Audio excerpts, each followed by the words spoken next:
எல்லா சூழ்நிலையும் ஒரே மாதிரி இருக்கும்னு சொல்ல முடியாது. நாம் எங்கே இருக்கிறோமோ அந்த இடத்துக்கு தகுந்த மாதிரி வேலையும் கற்றுக்கணும்.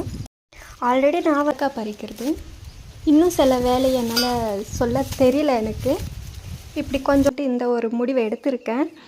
எங்கள் மாமாவே நம்பலை. உன்னால் முடியாது, நீ போய் பண்ணுவ. சில பேர் நம்பவே மாட்டேங்கிறாங்க.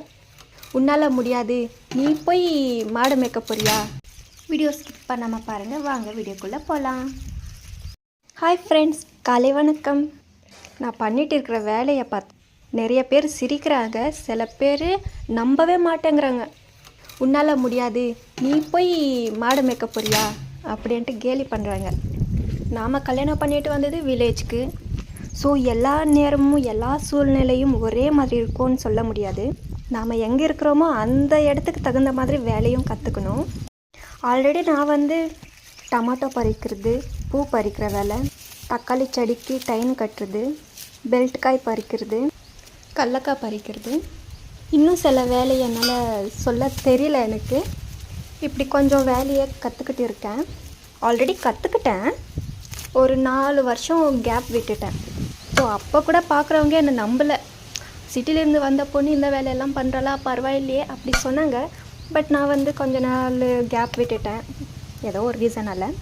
சரி, வீட்டில் கொஞ்சம் சில டைம் சும்மா இருக்கோமே, பியூட்டிஷியன் கற்றுக்கலான்ட்டு என் புருஷன்கிட்ட கேட்டேன். ஒரு வருஷமாகவே கேட்டுகிட்டு இருந்தேன்.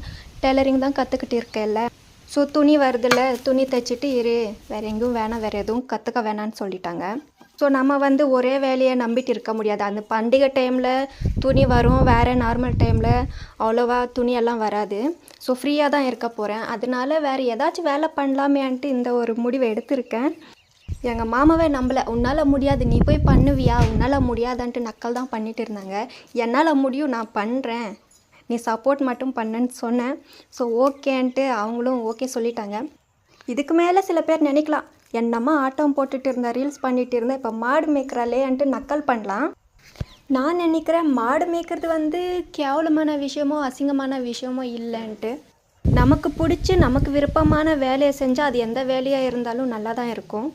நாம் யாருக்காகவும் வாழக்கூடாது, நமக்காக தான் நாம் வாழணும். அதுக்கு நம்மளுக்கு பிடிச்ச மாதிரி நாம் வாழணும். எல்லோரும் சொல்கிற மாதிரி எனக்கே கொஞ்சம் டவுட்டு தான், மாடு மேய்க்க போகிறேன்னான்ட்டு.